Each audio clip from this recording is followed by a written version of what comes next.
Good morning friends. अभी हम अपना जो हमारी यूनिट 10 चल रही है, इसमें हम लोग बेसल अकॉर्ड पढ़ेंगे बेसल टू पढ़ेंगे। ये पार्ट 4 के रूप में करेंगे फ्रेंड्स। हम लोगों ने लगभग आधे चैप्टर को कंप्लीट कर लिया है। ये बेसल टू आज हमें शुरू करना था।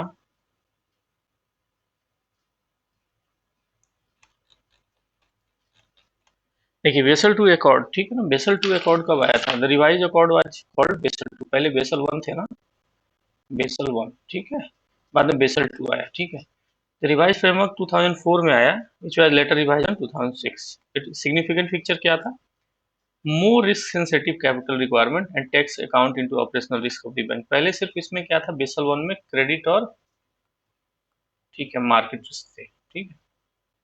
और इसमें क्या आया, ऑपरेशनल रिस्क को भी इंक्लूड किया गया। Greater use of assessment of risk provided by the bank internal system as a input to capital calculation. Provide range of options, number of options मिले for determining the capital requirement for credit risk and operational risk, ठीक है। Capital requirement under new accord is the minimum. अब इसमें जो capital requirement थी वो minimum थी, ठीक है। It has provision for supplementary capital that can be adopted by the national regulators, ठीक। तो नेक्स्ट था वो accord is fact promoted stronger risk management. इसमें क्या है, स्ट्रॉन्गर रिस्क मैनेजमेंट प्रमोट किया गया था। Practice by bank for by providing incentive for banks with a later risk management practice, ठीक है।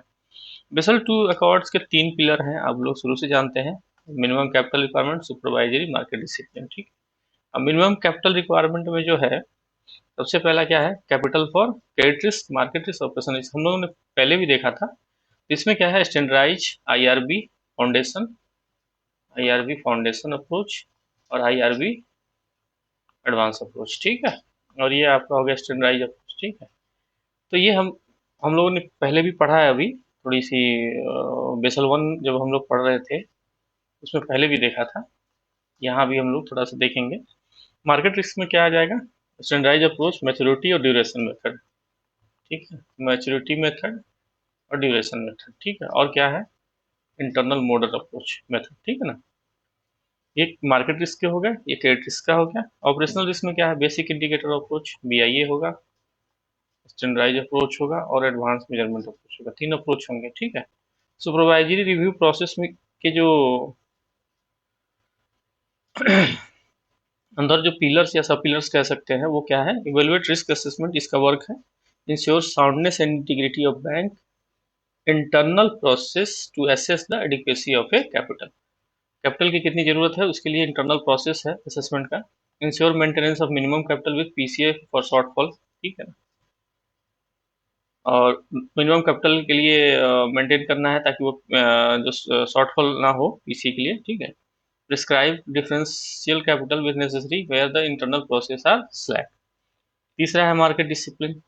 इसमें क्या इनहेंस डिस्क्लोजर करना है आपको, कोई भी चीज़, मतलब कहने का मतलब कि आपको कोई हर चीज़ को आपको डिस्क्लोज करना है। कोई भी ऐसी चीज़ जो है ना, आपको छुपानी नहीं है। Core disclosure and supplementary timely semi annual, ठीक है। ये सेमी एनुअल होता है, एच वाई सेमी एनुअल होता है, ठीक है ना। मतलब एच वाई आप कह सकते हैं। बेसल थ्री रेगुलेशन जो है, इवन ब्रो, ये देखिए, even before Lehman Brothers collapsed in 2008, the need for fundamental strengthen the Basel II framework has become apparent। उससे बेसल लेमन ब्रदर जब 2008 में फेल हुआ था, तो उसके बाद जो है ना, बेसल टू की जरूरत, बेसल थ्री की जरूरत हो गई। Banking sector interned in the financial crisis with much leverage and inadequate liquidity buffers. These weaknesses are accompanied by poor governance and risk management, as well as inappropriate incentive structure. The dangerous combination of these factors was demonstrated by mispricing of the credit and liquidity। Credit और liquidity risk का क्या है, मिसप्राइसिंग होने के कारण ही जो है ये प्रॉब्लम क्रिएट हुआ था। तो अब कहता है, responding to these risk factor the Basel committee issued a principle for sound liquidity risk management and supervision in the same month that Lehman Brother fails in 2009। Lehman Brother जो है 2009 में जब फेल हो गया था, उसी मंथ में जो है ना, बेसल कमिटी ने साउंड लिक्विडिटी रिस्क मैनेजमेंट के लिए और सुपरविजन के लिए अपनी प्रिंसिपल इशू करी थी। इन जुलाई 2009, The committee issued a further package of documents to strengthen the Basel II capital framework, notably with the regard to the treatment of certain complex securitization position of balance sheet vehicles and trading book exposure. These enhancements were part of broader effort of strengthen the regulation and the supervision of the internationally active banks in the light of weakness revealed by the financial crisis.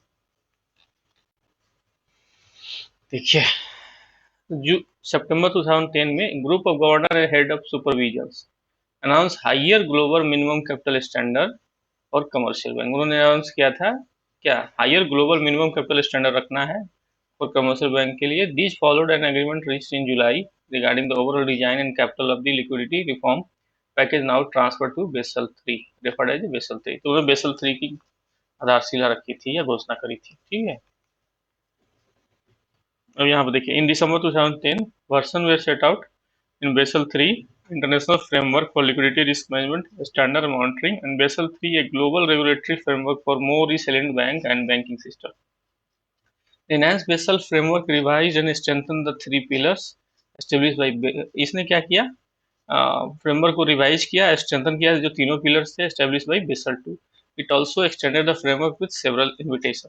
अब इसमें क्या कुछ और भी framework जो है enhance किए गए, जैसे additional layer of common equity, capital conservation buffer, उसमें सीसीबी लगाया गया, ठीक है।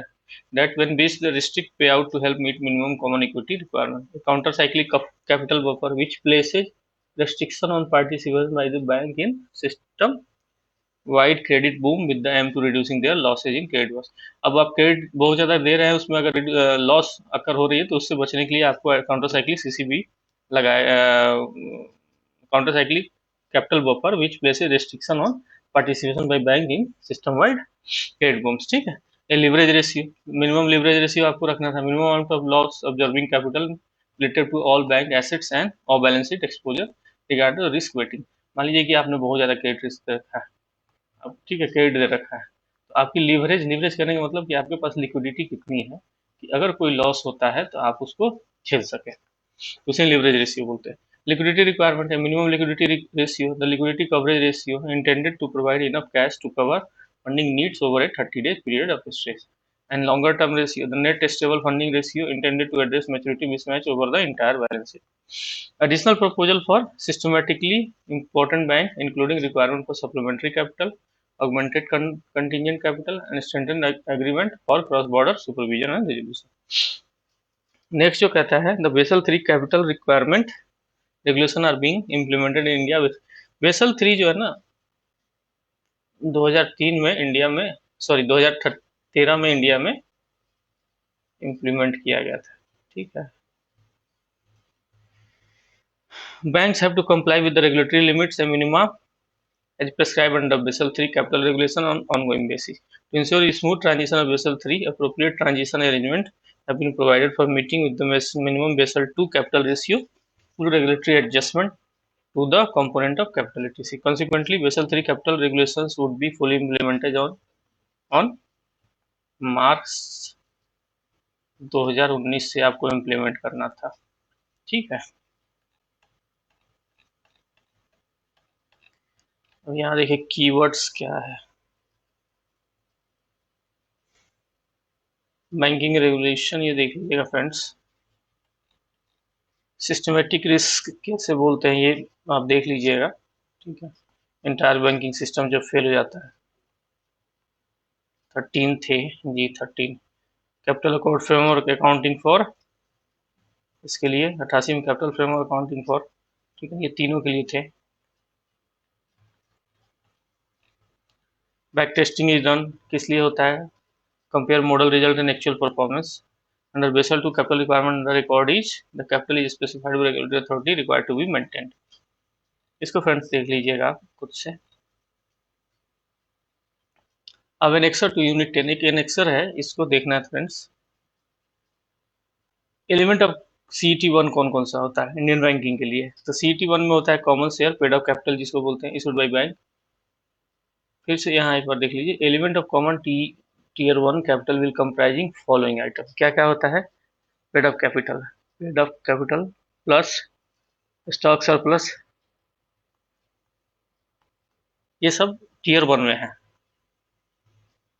Plus statutory reserve, capital reserve representing surplus arising from sale proceeds of assets, other disclosed free reserves, balance in profit and loss account at the end of previous financial years. Bank may reckon the profit of a current financial year of करार calculation on quarterly basis. करार जो है ना quarterly basis पे calculate करना है, provided that the incremental provision made for non-performing assets at the end of any 4 quarters of the previous financial year, you have not more than 25% average of quarters। ठीक है, amount of which formula है friends. इससे चलिए इसको अलग से मैं बताऊंगा आपको फ्रेंड्स, ठीक है, सेपरेट होगा जब मैं आपको न्यूमेरिकल कराऊंगा फ्रेंड्स, तो वहां पे ये क्लैरिफाई हो जाएगी। ठीक है, रिवैल्यूएशन रिजर्व 55% डिस्काउंट पे होगा। While calculating capital adequacy at the consolidated level, common share issued by the consolidated subsidiaries of the bank and held by third parties, minority interest which meet the let down criteria and less regulatory adjustment applied in common calculation of common tier equity tier 1 capital। ठीक है, तो ये हमारा common tier 1 capital जो हो गया Indian banking के लिए क्या क्या होगा, पेड अप कैपिटल होगा, स्टॉक सरप्लस होगा, स्टैच्यूटरी रिजर्व होगा, ठीक है, कैपिटल रिजर्व होगा representing surplus rising from sale proceeds, other disclose free reserve होगा, balance in preferred profit and loss account होगा end of financial previous financial years. ठीक है, उसके बाद जो होगा रिवोल्यूशन रिजर्व होगा 55% डिस्काउंट पे होगा। While calculating capital adequacy, the consolidated level common share issued by the consolidated subsidiary of the bank held by third parties which meet the laid down criteria and less regulatory adjustment। Foreign bank में क्या होगा, foreign bank के लिए क्या होगा, आप फिर से देखिए, इसमें होगा remain the same, tier 1 capital will remain the same and consist the following, और कुछ उसमें ऐड करना है, interest free fund from the HO kept in separate account of the Indian book, especially in for the purpose of meeting capital adequacy form, a statutory reserve kept in Indian books, remittance surplus retained in Indian books which is not repatriable so long the bank function in India, interest-free fund remitted from the abroad for the purpose of acquisition of property and held in a separate account in Indian book provided they are not repatriable and have ability to absorb the losses regard the source। capital reserve होगा representing surplus arising out the sale of assets in India held in separate account, less regulatory adjustment। ठीक है, तो ये Indian bank और foreign bank के लिए common CET1 common equity tier 1 capital जो होगा उसके कंपोनेंट्स होगा। अब एलिमेंट्स ऑफ टीयर 1 कैपिटल क्या होगा, एडिशनल टीयर 1 कैपिटल 81 जिसे बोलते हैं 81, तो इंडियन बैंक्स के क्या होगा, PNCPS होगा, perpetual non cumulative preferential shares which comply with the regulatory requirement, stock surplus होगा, शेयर प्रीमियम जिसे बोलते हैं, resulting from the issue of instrument including additional tier 1, debt capital instrument होगा, PDI बोलते हैं, perpetual debt instrument, eligible for inclusion in additional tier 1 capital which comply with the regulatory requirement, any other type of instrument generally notified by Reserve Bank of India from time to time, inclusion in 81, while calculating capital adequacy consolidated level, additional tier 1 instrument issued by the consolidated subsidiary of the bank and held by third party which meet the criteria for inclusion in tier 1 capital। ठीक है, less वही regulatory adjustment, तो ये इसके additional tier 1 के part होगा। Foreign banks के लिए क्या होगा, हेड ऑफिस बोरोइंग होगी, foreign currency by foreign banks operating in India for inclusion in tier 1 capital, any other item specifically allowed by the Reserve Bank from time to time for inclusion in additional tier 1 less regulatory adjustment. ठीक है, element of tier 1 to capital under Basel 3 there will be single set criteria for governing all tier 2 debt capital instrument। तो tier 2 capital में कौन कौन सा आएगा, general provision loss reserve आएगा, इसमें प्रोविजन और loan loss reserve held in against future presently unidentified losses which are freely available to meet losses which subsequently materialize will qualify for the inclusion within the tier 2 capital। Accordingly, general provision on standard assets,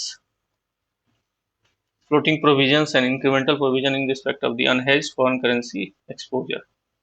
ठीक है, 9 में आएगा provision held for country, इतनी सारी हैं, general provision loss reserves होंगे, provision ascribed to identify deterioration of the particular assets for loan liabilities where individual or group should be excluded। ठीक है। दूसरा जो होगा debt capital instrument issued by the bank होगी, प्रेफरेंशियल पीएस आरएनसीपीएस होगा, preferential share capital instrument या redeemable RNCPS oblique residential RCPS issued by bank होगा। ठीक है। स्टॉक सरप्लस होगा।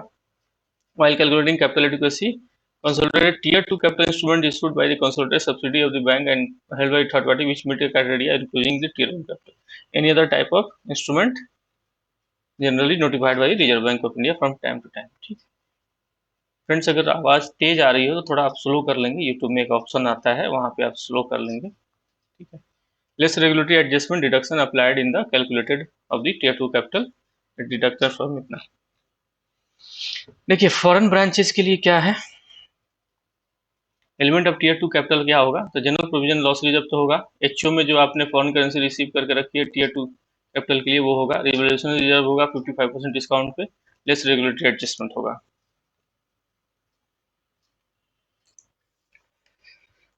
नेक्स्ट जो हमारा है friends, recognition of minority interest that is non controlling interest and other capital issued of the consolidated subsidiary held by the third party. Under Basel III, the minority interest is recognized only in cases, कब recognize किया जाता है, where there is a considerable explicit or implicit assurance that the minority interest which is supporting the risk, जो risk को support कर रहा है of the subsidiary would be available to absorb the losses, absorb कर available होगा loss को absorb करने के लिए एट कंसोलिडेटेड लेवल। ठीक है ना, तभी जाके एक्सेप्ट किया। Accordingly the portion for minority interest is support risk in a subsidiary that is a bank will include in the group common equity tier 1। अब यहाँ पे देखिए, यहाँ पे एक चीज दिया है 81 T2, therefore under Basel III the minority interest in relation to the other component of regulatory capital will also be recognized। अब regulatory adjustment deduction क्या होगा, the regulatory adjustment deduction applied to regulatory capital both at a solo and consolidated level are as under। पहला होगा goodwill and other intangible assets, deferred tax assets, cash flow, hedge reserve, shortfall of the stock provisions of expected loss, gain on sale related to the securitization transaction, cumulative gains and losses due to the change in own credit risk on fair value financial liability, defined benefit pension fund assets and liability, defined benefit pension fund assets and liability, investment in capital banking, equity in investment in non-financial infra group tech transaction of the exposure। Regulatory adjustment जो आप करते हैं basal 3 में, उसमें कौन कौन सी चीज आते हैं, बोथ सोलो और कंसोलिडेटेड लेवल पे। पहला गुडविल हो गया, दूसरा हो गया डीटीए हो गया, deferred tax asset, cash flow हो गया, शॉर्टफॉल ऑफ स्टॉक प्रोविजन हो गया, gain on sale related to securitisation, cumulative gains होगा, डिफाइंड बेनिफिट्स होगा, defined benefits of the pension fund asset liability, investment equity investment है। अब ये transitional agreement, in order to ensure smooth migration Basel 3 without aggravating any near-term stress, appropriate transitional arrangement have been made। ठीक, the transitional arrangement for capital ratio began as April 2013। However, the phasing out the non-Basel 3 compliant regulatory capital instrument began from January 13। देखिए एक table दिया हुआ है, transitional arrangement of scheduled commercial bank excluding LAB and RRB percentage risk wait क्या होगा। देखिए ये 2013 से लेकर 2019 तक जो है टोटल कंप्लीट होना था, अप्रैल 2013 से शुरू होना था और 31 मार्च 2019 तक कंप्लीट होना था। जो सबसे पहले 13 में CET1 था 4.5 था और CET1 CCB मिला के 4.5 भी था, मिनिमम टीयर 1 6% था, टोटल 9% था, मिनिमम टोटल प्लस CCB 9% था और डिडक्शन फ्रॉम CET1 परसेंटेज 20% था। ये जाके इसको इंक्रीज करना था मार्च 31 2019 तक 5.5 का CET1, ये हो गया आपका CCB, ये टोटल हो गया आपका 8% और हमारा मिनिमम T1 रखना था 7%। ठीक है, और मिनिमम जो है आपका मिनिमम टोटल कैपिटल जो था 9% रखना था। इसमें आपका 2.5% का कैपिटल कंजर्वेशन बफर रखना है। टोटल 11%, 11.5% ऑफ कैपिटल हमें मेंटेन करना बैंकों का। The difference between the minimum total capital requirement 9% and tier 1 capital requirement can be met with the tier 2 highest form. एक चीज ध्यान रखेंगे फ्रेंड्स, कभी भी टीयर 2 कैपिटल जो होगा टीयर 1 कैपिटल के बराबर होगा, हमेशा इज इक्वल टू T1 होगा। ठीक है, ये कभी भी ज्यादा नहीं हो सकता। जितना अगर ये 100 रुपया है, भले ये 500 है, बट हम लेंगे 100 रुपया कैलकुलेशन में। ठीक है, अब देखिए क्रेडिट कंजर्वेशन फैक्टर जो है non market related off balance sheet में डायरेक्ट क्रेडिट सब्स्टिट्यूट होगा, general guarantee of indebtedness, stand by LC, ये सब में क्या होगा 100% क्रेडिट कन्वर्शन फैक्टर होगा। Certain transaction related contingent items होगा, उसमें 50% होगा। Shortfall in self liquidating trade letters of credit arises from movement of goods by underlying shipment for both issuing 20% होगा। Sale and repurchase agreement and asset sale with recourse where the credit risk remains the bank 100% होगा। Forward asset purchase, forward deposit and partly paid shares होगा, उसको 100% CCB capital conservation factor होगा CCF. Lending of bank security और position of security as a collaterals by the bank including instances where the rise from repo style transaction, इसमें 100% CCF होगा। Note issuing facility and revolving non revolving underwriting facility 50% होगा। Commitment with certain drawdown 100% होगा। Other commitment with original maturity, यहाँ देखिए 1 year तक 20%, over 1 year 50% और 49%। Take out finance in the book of taking over the institution, unconditional take out finance होगी तो 100% CCF होगा और कंडीशनल होगी तो 50%। अब देखिए treatment of total counterparty credit risk क्या होगा।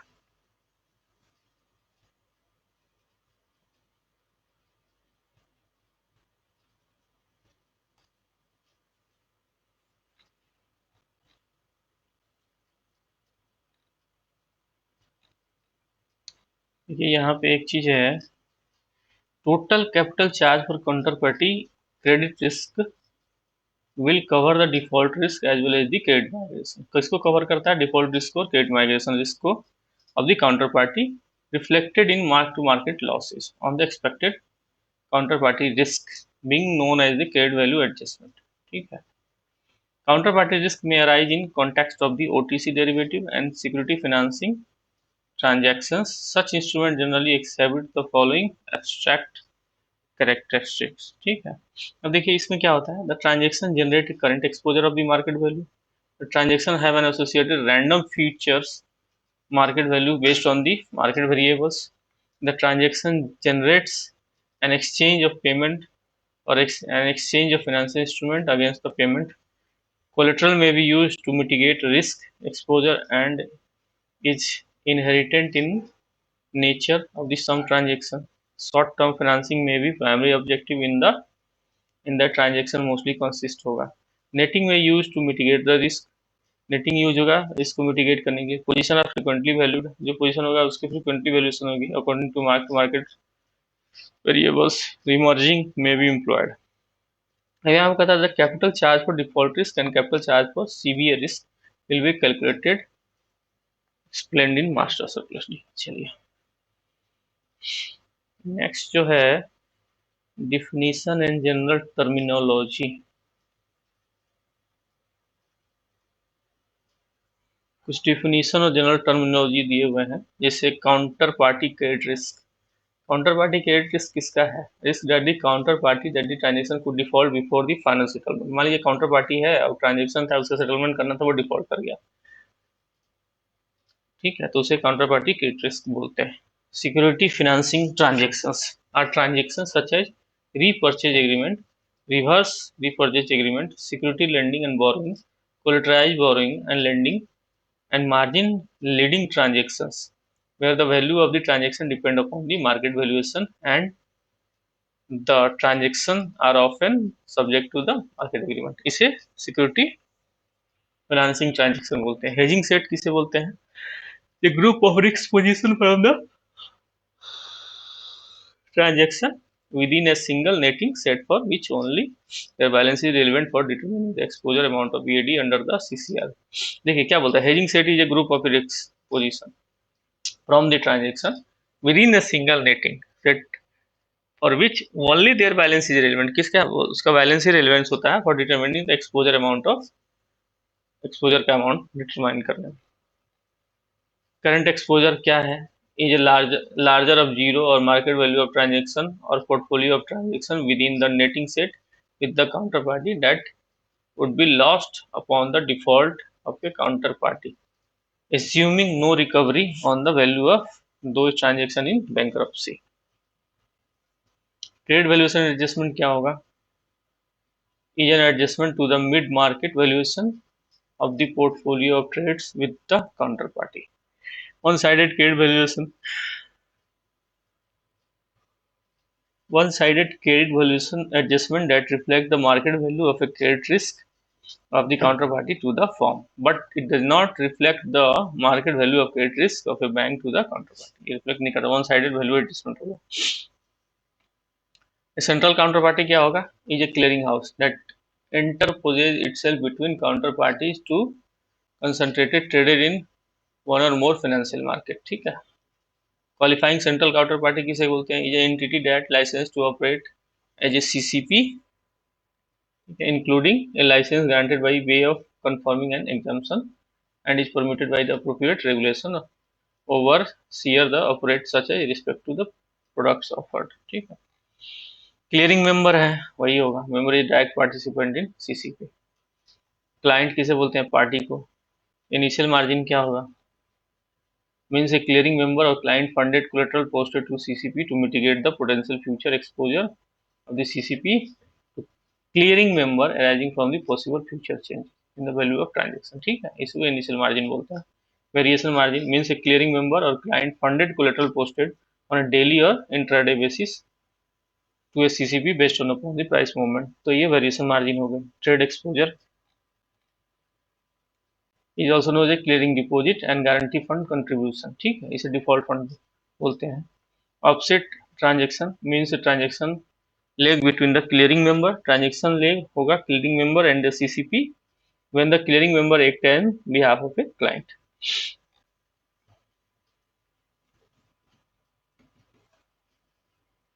देखिए क्रेडिट कन्वर्सन फैक्टर जो है और मार्केट रिलेटेड और बैलेंस शीट आइटम के लिए क्या होगा? 1 ईयर और लेस, 1 ईयर से 5 ईयर, 5 ईयर।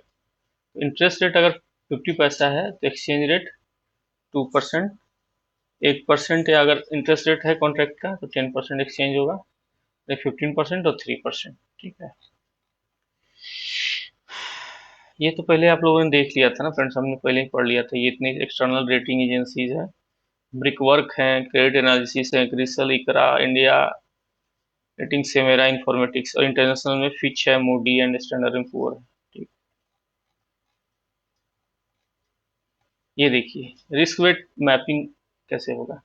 ये इंपॉर्टेंट टेबल है, एक बार इसमें से आया था, माइट बी जो है न्यूमेरिकल आया था। ठीक है, तो यहाँ पर देखिए केयर, क्रिसिल, इंडिया रेटिंग, ब्रिकवर्क, समेरा और स्टैंडर्डाइज रिस्क वेट एसेट्स क्या होंगे? परसेंटेज रिस्क वेट देखिए 20, 30, 50, 100 है।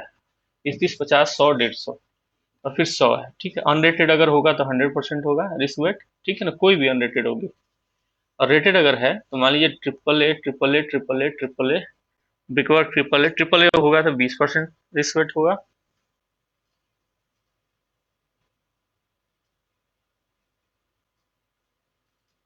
ट्रिपल ए होगा तो 20% होगा। डबल ए होगा चाहे किसी में हो, केयर में हो, कृषि में हो, इंडिया रेटिंग में हो, इकरा में हो, ब्रिकवर्क समेरा में तो 30% आपका होगा। सिर्फ ए होगा तो फिर 50% होगा। ट्रिपल बी अगर होता है तो 100% रिस्क वेट होगा। अब यहाँ पे देखिए बाकी जितने भी हैं, B B B C D, B B B C D, ठीक है ना, ये सब में 150% रिस्क वेट होगा। इसको फ्रेंड्स याद रखिएगा। अनरेटेड जो भी होगा 100% होगी। ट्रिपल ए की रेटिंग में जो भी होगा किसी भी कंपनी का तो 20%, डबल ए पे होगा 30%, ए पे होगा 50%, ट्रिपल बी पे 100%, बाकी जितने भी आपकी रेटिंग्स है उस पर 150% और अनरेटेड पे 100% रिस्क वेट होगा। अब यहाँ पे देखिए risk wait mapping for short term rating of domestic rating agency, ये किसके लिए था? लॉन्ग टर्म के लिए, ठीक है, long term rating for domestic rating agency. अब ये शॉर्ट टर्म अगर आपका होता है तो यहाँ देखिए सेम है, 20 30 50, यहाँ देखिए आप बना हुआ है 100 150 और 100, अनरेटेड हमेशा 150, अनरेटेड हमेशा 100 होगा, ठीक है। अब यहाँ पे जितने भी हैं ए प्लस, आप फिर से देखिए A1+ है, ठीक है, जितने भी 20% के सीलिंग में है। केयर ए वन होगा तो 30%, केयर या किसी के भी A2 होंगे तो 50%, A3 पे होगा तो 100%, बाकी जितने भी रेटिंग्स हैं आपको A4 या डी, ये सब आपके आएंगे 150% रेटिंग पे। ये शॉर्ट टर्म के हो गए, वो लॉन्ग टर्म का था, ठीक है फ्रेंड्स।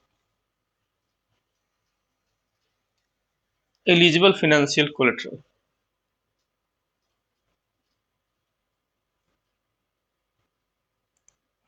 कौन कौन से एलिजिबल फाइनेंशियल कोलेट्रल होते हैं? Following collateral instrument are eligible for recognition as comprehensive approach, ठीक है। पहला हो गया cash, including FD receipts issued by lending on deposit and bank which incurring counterparty exposure. Gold, security issued by center and state government, KVP, life insurance policy with declared surrender value, debt security rated by credit rating agency, ठीक है। और rating 100% और laser, ये आपको मैंने बताया ना, long term और शॉर्ट टर्म में देख लीजिएगा फ्रेंड्स, ठीक है।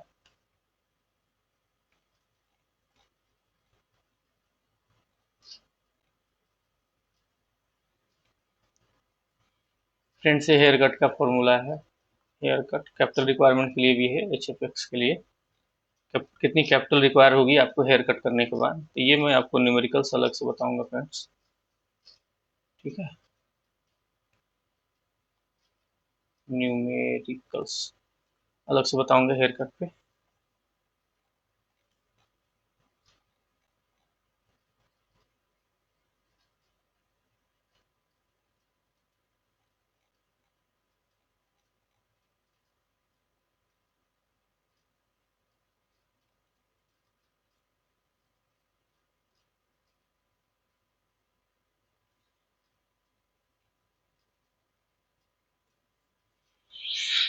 देखिए एक ये टेबल आप देख लीजिएगा friend, standard supervisory haircut for sovereign and other security which constitute exposure of collateral.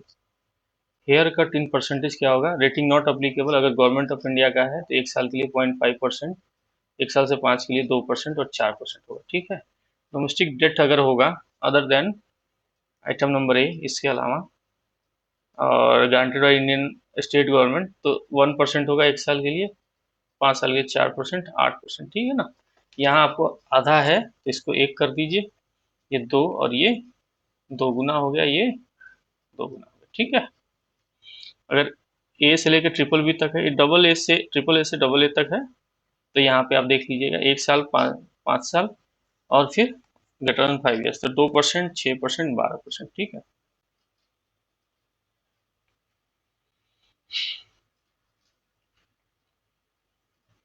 Units of mutual funds अगर होंगे तो haircut highest haircut applicable to any above the security in which the eligible mutual fund can be invest.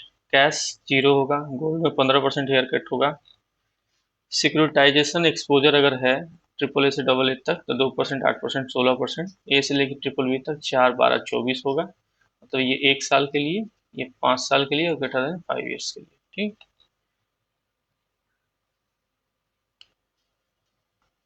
यहाँ पे एक चीज और देखिए, ये ऑब्लिगेशन फॉरेन फॉरेन गवर्नमेंट के लिए क्या होगा, एक साल के लिए ½ %, अदर इश्यूज के लिए सोवरेन के लिए ½ %, अदर के लिए 1%, 2%, 4%, 4%, 8%, और ट्रिपल ए से लेके ट्रिपल बी तक की रेटिंग का जो होगा एक साल के लिए 1%, तो यहाँ 2%, 3% तो 6%, 6% तो 12%, ठीक है।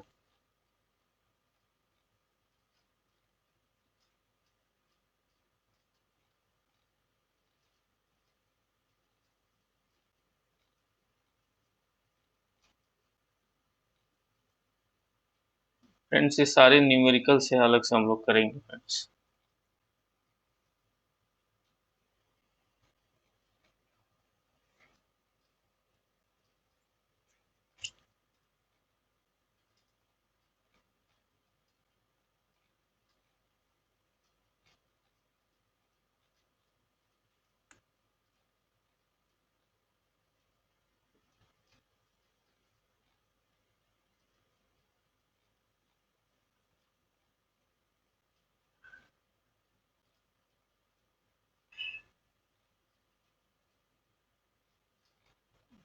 इसको हम लोग फ्रेंड्स न्यूमेरिकल्स करेंगे, तो ये चैप्टर जो है आपका करार वाला, हेयर कट, ये सब जो है न्यूमेरिकल्स से हम लोग का क्लियर होगा।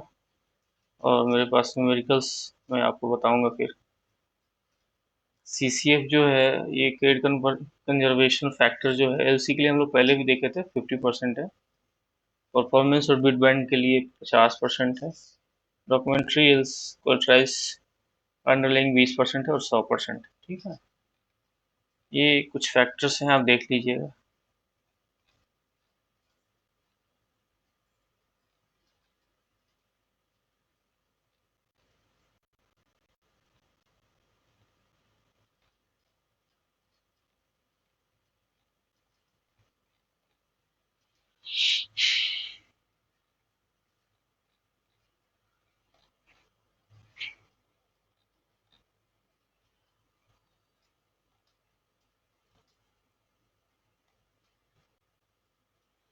ये टेबल हेयर कट एक्सपोजर के लिए देखिए फ्रेंड्स, ये एक टेबल आप एक बार, गवर्नमेंट ऑफ इंडिया 1 साल के लिए अगर अनरेटेड है तो आधा परसेंट का हेयर कट होगा।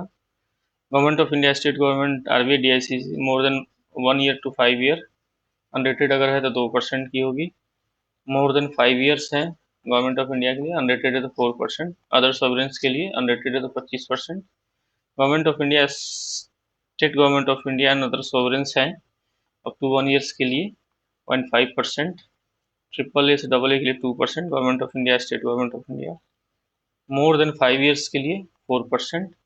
ये फ्रेंड्स हम लोगों ने ऊपर अभी देखा है, ठीक है ना, उसी को टेबल रूप में दे दिया है। ठीक है फ्रेंड्स, एक बार आप देख लेंगे तो ये समराइज हो जाएगा। एक और टेबल यहाँ पे है, थोड़ा सा आप इसको देख लीजिएगा।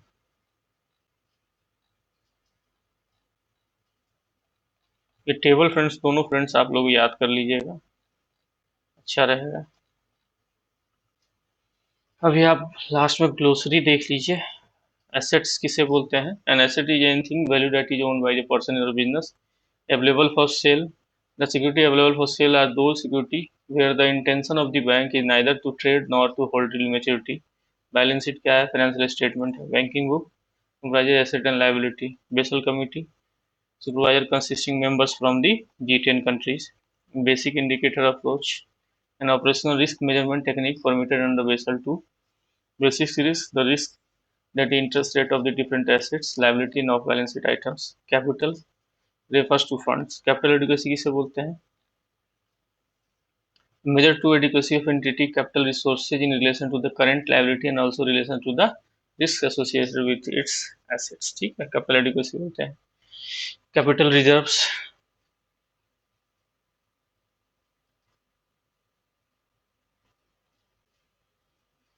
convertible bond, a bond is giving the investor option to convert the bond into equity.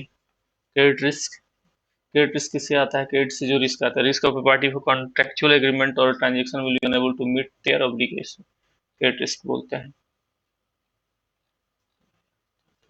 Duration, friends आप लोग देख लीजिएगा ग्लोसरी, मॉडिफाइड ड्यूरेशन, ये सब न्यूमेरिकल्स में आपको बताऊंगा।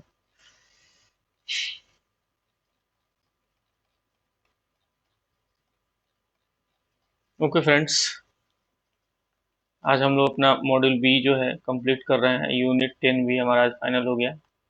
ठीक है, रह गई इसमें हमें जो न्यूमेरिकल्स करने हैं, न्यूमेरिकल्स, इसमें मुझे आपको न्यूमेरिकल्स कराने हैं हेयर कट के,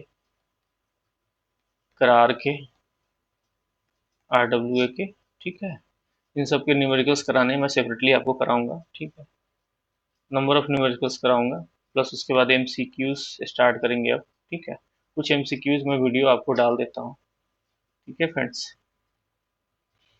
अगर आपको हमारा चैनल अच्छा लग रहा है तो इसे लाइक ज़रूर करिए, शेयर करिए, सब्सक्राइब करिए, कमेंट ज़रूर करिए। अगर कोई चीज़ प्रॉब्लम होती है तो कमेंट ज़रूर करिए।